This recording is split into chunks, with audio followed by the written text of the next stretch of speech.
Welcome to the International Grief Institute's Moment of Hope.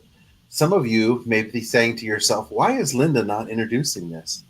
Well, today Lynda's going to share. She's going to be on the other side of this. You've seen her talk and ask questions of everyone. And tonight we're going to hear a little bit from Lynda's heart and a little bit about what she has to offer.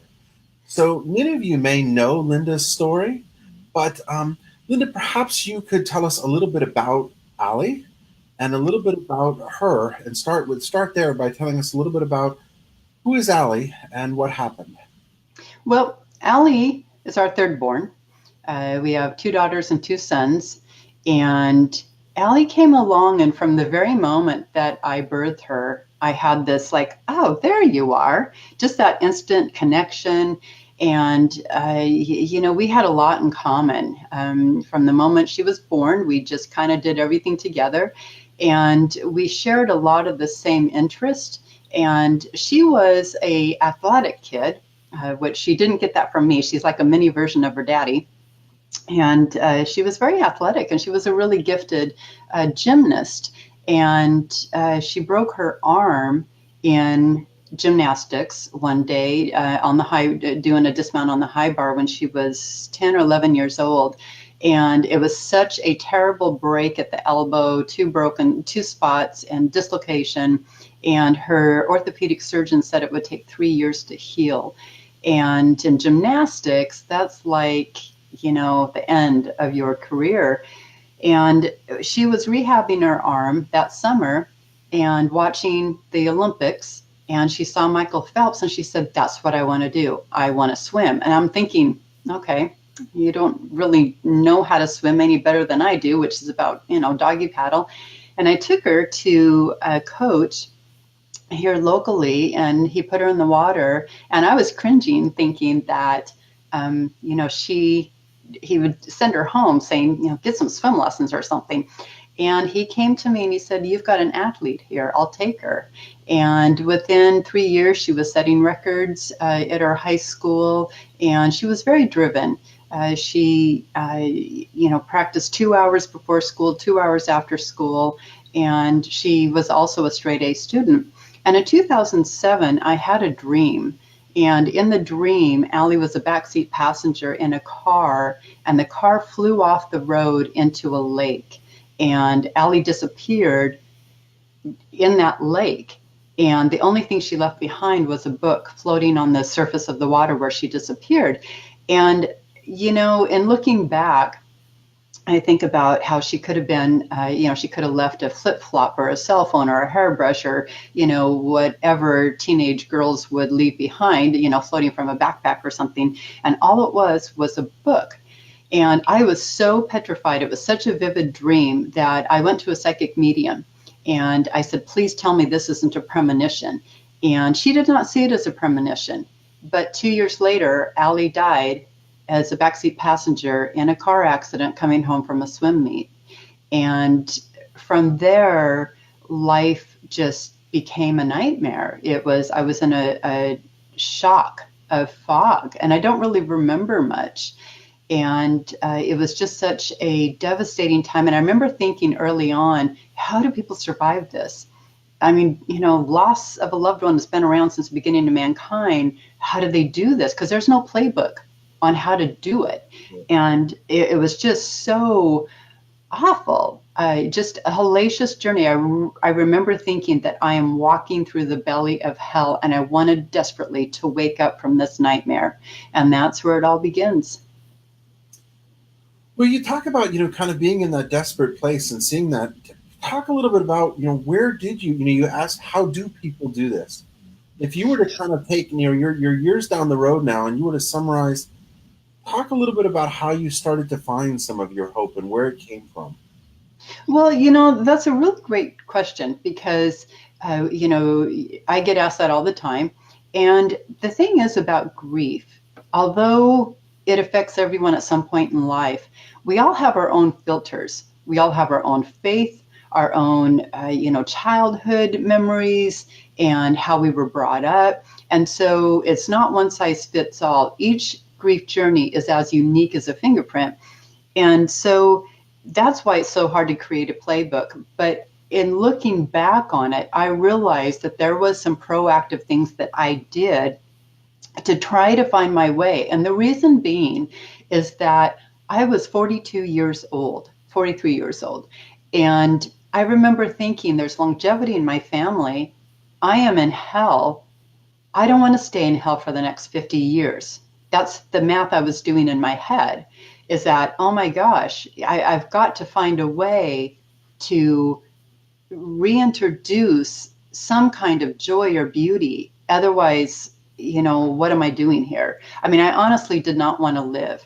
And I didn't have an active suicide plan, but I would have been okay if I didn't wake up in the morning. And, people would say things like, you have, a family and you have children and your husband. Well, I do.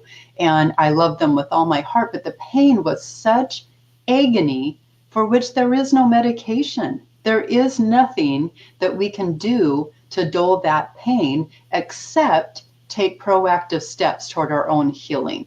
And so to answer your question, and looking back, there was a series of steps that I took that made a difference. Each on their own didn't feel like it made much difference, but with practice and being proactive at it and not giving up, I did find my way. And to me, it's just incredible. My life now, 9 years later, is full of blessings. I feel, I have a really good life.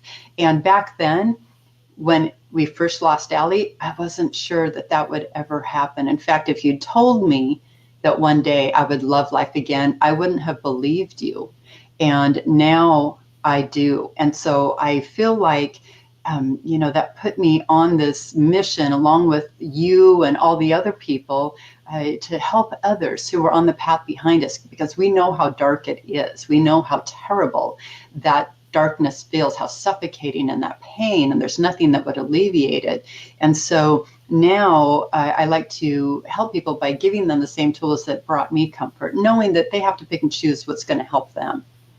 Well, I want to talk a little bit about some of those tools, and you alluded to them, and you kind of talked a little bit about maybe something, kind of a gift or a strength that you have, a natural, I guess, for lack of a term, a natural ability. And you had mentioned that about 2 years before Allie died, you had a dream. And at the time, the dream was very disturbing. And I believe now you've come to have a different meaning than perhaps you did at that moment in time as to what the dream has come to be. Can you talk a little bit about, though, how have dreams or other communications or relationships with Allie or with other loved ones helped or hindered or played a role in your grief journey? Well, this is such an interesting topic because, first I have a very strong faith, and that's helped me tremendously. I remember in my darkest moments wailing on Allie's bedroom floor, feeling myself in the palm of God's hand in a fetal position, but he was holding me. And that gave me tremendous comfort. And so with regards to the dream, dreams run strongly in my family on the maternal side. And, we grew up with it. It comes through my mom. And most of us girls have it. And our children have it as well. And so that's why it frightened me so much, because it was one of those dreams, what we call them, those dreams. And I have had those dreams since the accident. But going back to that dream, the only thing that Allie left floating on the water where she disappeared into that lake in the dream was a book. It was a book floating face down. It was open. I remember it still vividly. And what I didn't know then was that I would go on to create a series of books about navigating our way through loss. And of course, now it's called, the Grief Diary series, and encompasses stories from people around the world, which to me is incredible. Just they're sacred stories, and they give others hope that if we can survive, maybe they can too. And so what that dream means to me now is that God was giving me a heads up that, yes, you are going to have a devastating life incident but there's a purpose. And so for me, I believe very strongly that there's a purpose in all of this. Many people don't believe that, and that's okay. We all have our own belief systems, and what's most important is the love that we share. And so not that judgment. But yes, I've had other dreams since then, and they have guided me through this. And so they give me a tremendous amount of comfort. And so, to elaborate a little bit, it's not just dreams. We've had all kinds of wonderful signs from Allie from the very beginning. And while it doesn't take away the pain, it does bring comfort. It's tremendously comforting to our heart. And so it's a whole nother topic. And there's, millions of people believe in that, like we do, like my family does. But then there's also many people who don't, or they feel that it's evil, it's the devil in sheep's clothing. And I think anything that can bring us comfort and hope and healing is definitely a God thing. So. Well, as you said, grief is your own personal journey, and what is right for you is right for you. So in your case, it was right for you. It clearly, as you mentioned, was part of your family history. It was things that had come about. And so when you say signs, can you be a little bit more specific about what do you mean by signs, and how exactly or what role do these signs play in your life today? Well, there's so many that it's hard for me to narrow it down. But here's a couple of my favorites. The first one is our oldest son. He's now 29, and he came down the driveway in his big truck, and a very noisy truck, and he calls it his baby. And he's now got a really sweet truck, but at the time he had this big, what I call the redneck truck, and he loved it. And he came down the driveway and he left it running. He opened his side door and he hopped out just for a minute, got back in, and instantly felt this big lump underneath the floor mat. And he thought, well, that's strange. And it wasn't there, when I hopped out a minute ago. And he lifted up the floor mat, and there was one of Allie's blue rocks. She used to paint rocks and leave them around the yard. And she would spray paint them. And we're not talking little tiny pebbles. We're talking rocks. And so here was one, magically appeared underneath his floor mat on the driver's side, where it wasn't just a couple minutes before. And, he came running into the house, Mom, and it's kind of bittersweet because we all laugh, oh, lovey, saying hello, but it's also hard, because we want to, say hello in person. But another one of my personal favorites was I like to play word games on my iPad at night. And, I work about 12-hour days. And by the time I quit in the evening, I like to sit with my hubby and I play word games on my iPad. And Scrabble is, what most of us know. And I play against my sisters. And one night I started a fresh game and I got 3 tiles on the board. And there they were, Allie, A-L-Y, perfect order, just the 3 tiles. There it was. And, skeptics might say, oh, that was a coincidence. Well, it's possible. I can't prove or disprove. But what are the chances of that, And so I think that signs happen to all of us, whether you see them or not. I do think that, there's nothing special about Allie and I or Allie and our family. I think that many people get signs. And with the signs, I think you also alluded something to there that does it, I guess, does it matter whether does it matter in a sense to you, whether or not they are actually something that Allie is communicating to you or God is communicating to you, or that you just got a moment of reprieve associated with it? And what is your thoughts around that? That's a good point. Is it wishful thinking? Do we want that moment of, serotonin in our brain, that rush of feel good for a moment? And whether it is or not, people, one of the books that we did in the Grief Diaries series is called, Hello from Heaven. And there's also, Bill Guggenheim and his former wife, Judy, did the original Hello from Heaven many years ago, and it became an international bestseller, and for good reason, because it happens to many people, and these books give them a safe place to share their stories.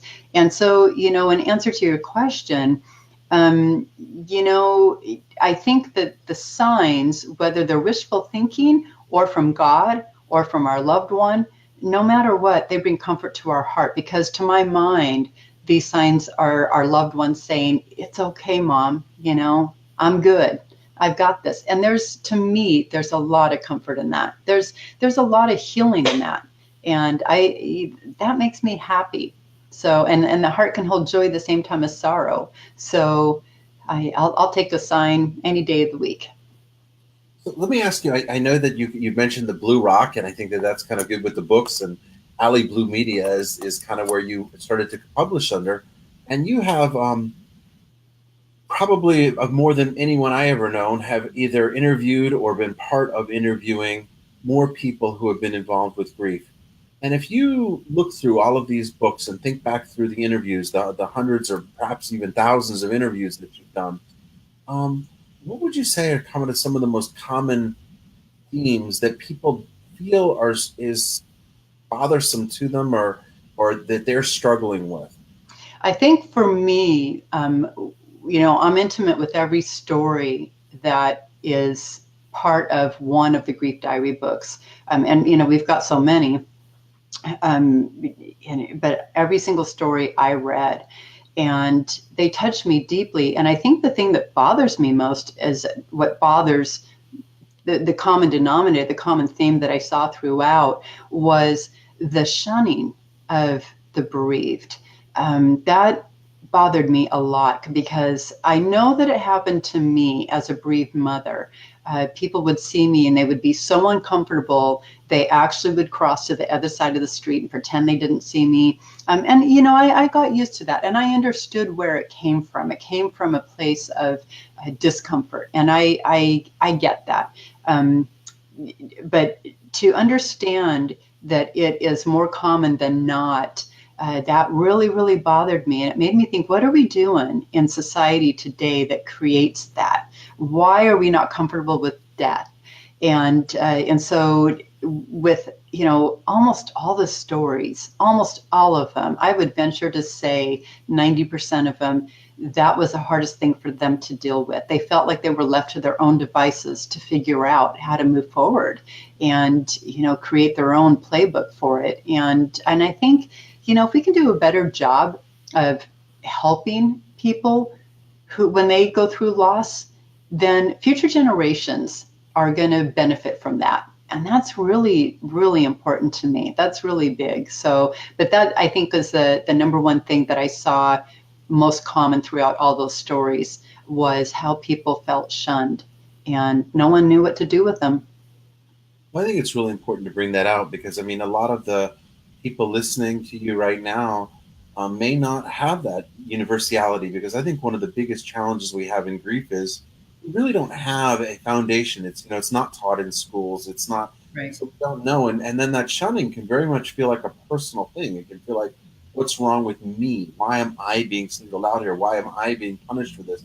And so I think it's really important to bring that out to people, that if they're feeling that way, that's a commonality. That's something that is very much shared in the grief world. But since it is shared in the grief world, what do people do with it?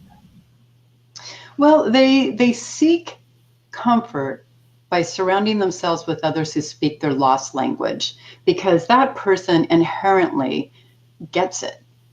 They get the triggers. They get, just even shopping in the grocery store, how passing your loved one's favorite food can trigger a wave of pain. And we don't have to explain things. And also, I think that those, when you surround yourself with others who speak your lost language, it feels safe. You don't have to explain yourself. You no longer feel crazy, because a lot of them, experience the same challenges that you now live with and have to figure out. And you can share different ways of how you cope with that. And so I think that, I think grief is one of those things that you can't teach it. And so we can't help other people know what to do with us better, because we say we're hurting today and they can say I'm sorry, but they still don't understand the depth of the hurting. And I think that's what makes grief so challenging, is that the pain in our hearts is something that cannot be described. There's no language on planet Earth that can describe that agony in our heart of feeling like, oh my gosh, my loved one is not here. I will never see them again until I go to heaven, or whatever their belief system is. And so I think that, what we do with that, we provide better support for the people out there who are grieving. And we do try to raise awareness. We do try to educate. And I do see a movement beginning just in the past few years. I've been on this journey for 9 years, and just probably the past 2 or 3, I see unity among the educators, among the advocates, among those who want to help. And that's really cool. So I think we're beginning to collectively make a difference. It's so large that one person on their own can't do it. We've got to come together and find ways to, hold the sacred space for the bereaved, and let others know that this is how you do it. It's okay to hold the sacred space. You can't fix it. So don't try, just hold the sacred space. And even with that, inside of families, it's often a challenge in the sense that, you and your husband had a very different grief journey. And, maybe you can talk a little bit how you talk about finding this way able to share and finding this way to reach out and things of that nature. But maybe you can talk a little bit about kind of what happened with you and your husband, and kind of maybe how some of those differences have been challenges in your grief journey. Well, men and women are wired differently, and that is our genetic makeup. We can't change that. And one of the big challenges that arises when a husband and a wife lose a child is that they are both grieving this huge loss, and they are grieving differently. And, I'm going to give you an analogy of 2 people in the same ICU room with the same injury, but they are in such pain, they can't help their loved one. So I was in terrible pain. I didn't know how to help Jamie. And he was in terrible pain, and he didn't know how to help me. And I was blessed with an abundance of support by women, because women naturally talk. And, that's what we do best. And men are raised not to share those intimate feelings. And so Jamie bottled it up, where I was given that sacred space by women and allowed to just cry, ramble, repeat, rant, do what I needed to do for as long as I needed to do it. But Jamie was not, because he just held it together. So he started working, over 80 hours a week. He started drinking more, he started smoking more, and he just kind of stopped taking care of himself. And the perfect storm arrived in June 2012, less than 3 years after losing Allie. He suffered a terrible stroke. And I like to educate people that silent grief is deadly grief. I almost lost him. And the truth is, I think he wanted to go be with Allie, but we prayed over him in the ICU room. And, when he was unconscious, I told him I loved him and I needed him. And he survived. And, we have gone on to have a wonderful life together. And, our marriage has always been very good, but those challenges were significant. But, we found our way, and I feel really grateful. He still grieves. I still grieve. We still do it differently, because that's how we are made, as men and women. But we also live a wonderful life together. So I feel very grateful. If we can go back to that moment in time, though, because I think it's important, because, as you say, couples grieve differently, and that's a reality for many couples. Yes. And in many ways, you and Jamie kind of had somewhat of an extreme of that, and resulted in his stroke, and you guys have lovingly got through all of this together. But if you go back to that moment in time when you just suffered one of the most horrific losses, the loss of your daughter, and the individual who you were most connected to your point, was dealing with his grief in his own way, Hmm. but not with you. And how did you feel about that? And how were you able to deal with both the kind of the actual loss of Allie, but also kind of in a way at that moment in time, now it's come full circle, and I know you and Jamie have a great relationship now, but at that moment in time, he wasn't there to help you through where you were at because of he was dealing with his own things in his own ways. How did you feel about that, and how did you deal with that? Well, you know, he was there for me. We would sit side by side and out on the patio, and I would cry, and he would put his arms around me and hold me, but he did very little crying. And he cried, but I think he was trying to be strong for me because that's how men are raised. And so, we were there for each other, but we didn't know either what to do with each other. I didn't know how to help him, and I was in so much pain that I couldn't help him. But that same thing can be said for our children. Our three children were devastated, and I was in so much pain, I didn't know how to fix their boo boo. I couldn't fix it. And it's hard watching them in terrible pain. As a parent, you naturally want to fix your child's hurt, right? Their wound. And when you're a bereaved parent, you can't. And, same with Jamie. He was so busy being there for the kids and I that I don't think he really took the time to grieve. And so, in looking back, Glenn, I don't know what was the glue that held us together. I think everything else. I think that, the strong marriage that we had, the good family, I think that all of that became the glue that held us together, because even though we were grieving differently, we were grieving parallel. And Able to see that at the time. I mean, I know now you're many years out, and you can see through the lens of that time. But at that time, were you able to see that what he was doing and what your children were doing was in fact parallel grieving, or where? How did you feel about it at that moment in time? at that moment, truth be told, I was in such fog, I couldn't see outside my own pain. When they say, how's your pain on a scale of 1 to 10, with 10 being the worst thing you've ever felt, grief is 100. And so even if it were a 10, that means you can't cope with anything around you, right? It's like you're in such pain that you can't see through the fog. And so at the time, I really didn't have my wits about me at all. It was just going through the motions, autopilot. Nothing felt normal. I remember that. And so I was doing what what was normal before. I kept doing that same thing, even though it felt abnormal. Life now felt abnormal. And so I relied upon memory, basically muscle memory, to just keep doing what we had done before. And that's what we did. And then when he had his stroke, a neuropsychologist came to see Jamie in the hospital room, and he saw that we had lost a child less than 3 years before. And Jamie's stroke was life altering. He was paralyzed on his right side. He lost his speech, reading, writing, math, all that. And so he required significant rehab. And so knowing that we now face this whole other journey, the neuropsychologist asked us to continue seeing him. And really, he and Jamie built such a great relationship that that was when Jamie began to open up about the grief.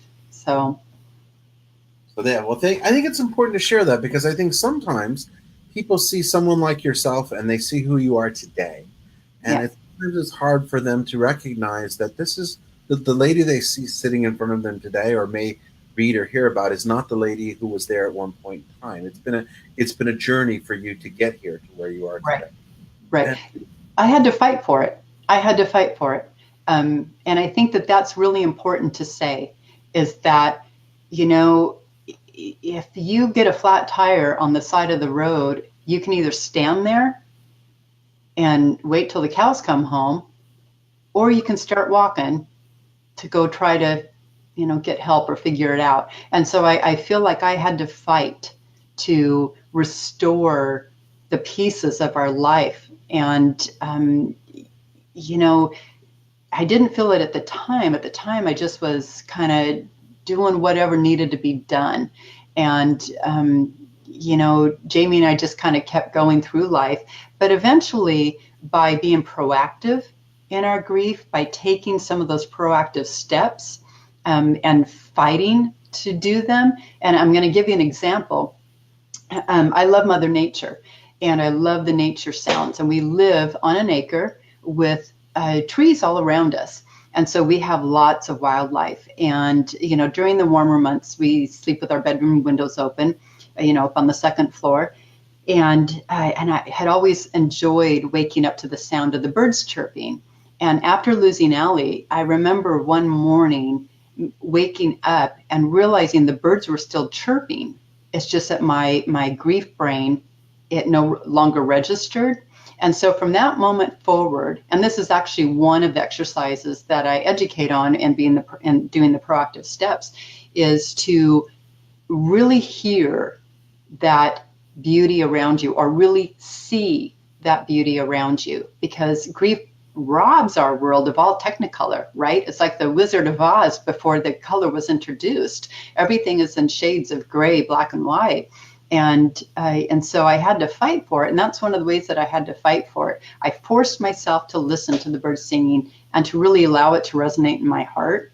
And eventually, with practice, it became easier, just like any exercise routine. And eventually it became effortless. And now, once again, I enjoy listening to the birds singing outside my window. So I think it's important to say that you've got to fight for it. You've got to fight to put your life back together. And that's really important to be proactive. Well, yeah, and I think that we're very well said. And I think that's really important to let people know that it is a conscious choice, that it is something that it doesn't, time's not going to magically make it happen. It does. It is, as you say, a fight, and it's a struggle and a battle. And you have to kind of, like you say, just force yourself to go down those routes at times. But now that you're kind of, you've gone through a lot of it, you seem as if, you have a really, you talk about the joy coming in your life and all of these things.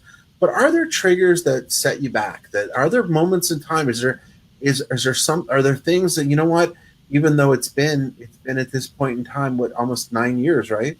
It was 9 years yesterday. 9 years, yeah, 9 years. Even though it's been 9 years, are there things that say to yourself, it's not been 9 years? Oh yeah, absolutely. But I don't see them as setbacks. They're triggers, and many times we can predict the triggers, like the anniversary of the death, or their birthday, or the holidays are a big trigger, or other events and such. Sometimes, a family member getting married is kind of hard, because we think, oh gosh, I wonder if our child would be married by now, and how many kids they would have and what kind of career, and things like that. So yes, I still have triggers. They aren't nearly as frequent as they were. And I think because I've done a better job predicting them. And when I have a day, such as yesterday, the 9th anniversary of Allie's accident, I call it hibernation. And I just kind of tune out the rest of the world. I remember yesterday I wrote something that was on my heart on Facebook, and then that was it. I just kind of went off Facebook the rest of the day and did stuff that felt good to Jamie and I. We're empty nesters now, and so I made sure, I talked with all the kids and let them know that I love them. And so the triggers will always be there, because your love will always be there. But I think that my coping is stronger, and your coping does get stronger with time, so you can manage the triggers more. And I don't see them as setbacks now. I see them as moments. I call them Allie moments. And I give in to the pain. I give in to the tears. And, I know now what I didn't know then, is that when you give into it and you allow that pain to wash over you, it's not going to stay there. I've learned that the pain washes over you, and in 2 hours, or sometimes the rest of the night, tomorrow you wake up and it's a new day. And so I don't see them as setbacks, just more as Ellie moments where something triggered that pain, and I be in the pain. I'm not afraid of it like I was in the beginning. I really love that term, an alley moment, and I like the fact that you don't refer to it as a setback, but an understanding. Because I think, Yeah. if you were to offer to someone, you've talked about the hibernation as a potential coping skill to deal with this. But if you were to kind of maybe give two or three other coping skills that people might be able to utilize themselves when they find themselves having their own personal alley moments, whatever that may be, um, what are some coping skills you might offer to them to try and see how they work for them? Well, when you're having a moment, when something triggered that pain and it becomes, agony again, it feels like you're right back to square one, or you're right back to that moment when your loved one passed, or what have you. First off, I think the biggest thing is to try to remove the fear, because when you're in that moment, you're worried that you're going to stay in that moment for the rest of your life. At least I was. And so every time I fell into what, back then I called it the big black abyss, you're scary that you're not going to climb out. And so when you're being triggered, I think it's really important to just honor the pain. Try not to run from it. I think it's really important to allow yourself to just cry the tears. Tears are so, so important. They're our body's natural release from pain. And, they really kind of just are a way for all that pent up emotional energy to be released. And so cry, allow yourself to cry, but don't be afraid of it. Don't be afraid of it. Allow yourself to do whatever feels best to you in that moment, as long as it's safe for you and those around you. I mean, I say that because some people, when they're triggered, they feel angry again. And that's okay too. But just know that it will pass. And so ways to cope with it are to go treat yourself to some TLC. It's one of my favorites. I love chocolate.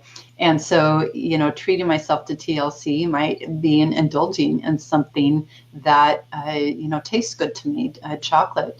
It's not an excuse to go indulge in something that's dangerous, like 3 shots of vodka or what have you. But it's an opportunity to give yourself a little bit of love, because that's what you'd be giving someone else if they were injured. You would be giving them compassion. So give that compassion to yourself. That's one way to cope with the triggers. I think, I've got a whole plethora of ways to cope with it.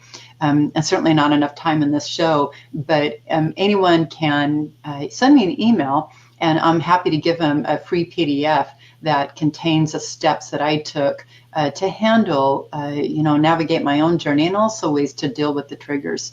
But that would be one way, is to have self-compassion, to manage that trigger. So know that triggers are part of the journey, but it doesn't mean you're going to stay in that pain. So.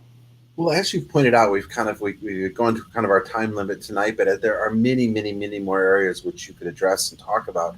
So maybe for our last couple of minutes before we let everyone go, could you talk about a few ways of where people can find, you talked about they can connect you one-on-one with your email, but you have a lot of ways that people can kind of connect and find your wisdom, your thoughts, your work you're doing. Maybe you could share some of those so that they can also find out other ways to reach out and see if other things that might help them along their journey. Sure. My own website is lyndafell.com, and Grief Diaries, which I created 4 years ago, that started out as a radio show and then some live filming, and then the Grief Diaries book series.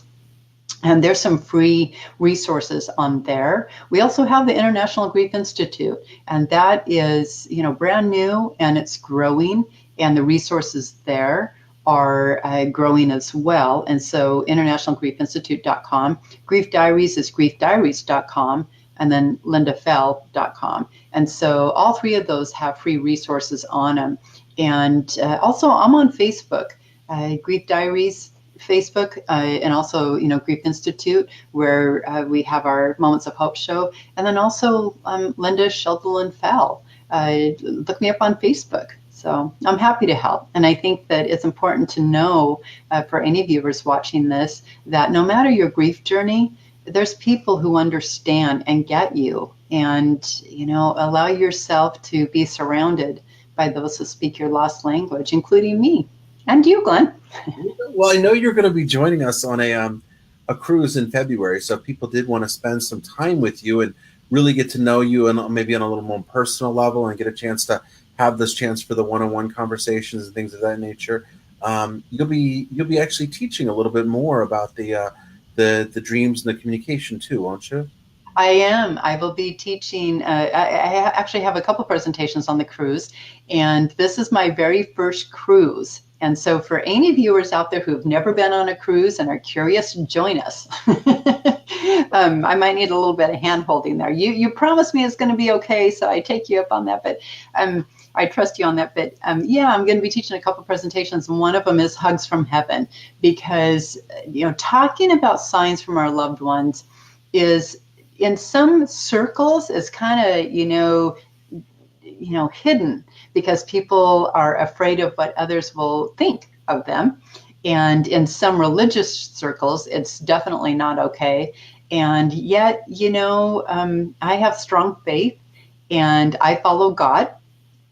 And when I get signs from heaven, heaven's a magical place. And it's far more than meets the eye. So let's talk about it. So come on the cruise, and let's talk about our signs from our loved ones on heaven. I will be teaching just a little bit and sharing some of my own. And then I'm going to be opening up the floor for all the guests to share their own as well, because we learn so much from each other. So it's going to be a lot of fun. I'm looking forward to the cruise. I'm sure it's going to be okay. Well, thank you tonight for having the courage and letting us kind of flip the camera around on you and you sharing with us. And I really, the biggest thing about you is your heart and your caring and your love for all of those who are grieving. And I just really, knowing you on a personal level, I really want to thank you on behalf of all of the people who you've helped. And I know that it is their own journey, but knowing they're not alone and being able to have ideas and direction for where they can go for their journey is so important. So thank you for everything you've done. And Thanks. you flip it around and you be the interviewer again. So thank you very much. Well, thank you. You're very, very kind. Very kind. And it's a blessing to walk with people in their journey. You know that as well as I do. And there's many of us who do this, and it's we know that darkness, and so to be a light for someone else helps our own heart to heal. And I feel so grateful for that. But so for next week on Moments of Hope, we are interviewing Mary Lee Robinson, and Mary Lee is a widow, and she has a lot to say about safety and security of widows after losing a spouse. So I'm super excited to interview her, and we have a lot of great guests coming up. So it is going to be a lot of fun. So join us every Monday night right here on Facebook at 8 p.m. Eastern Time, and we look forward to seeing you next week. Good night, everyone. All right. Thanks, Glenn. Good night. Bye-bye.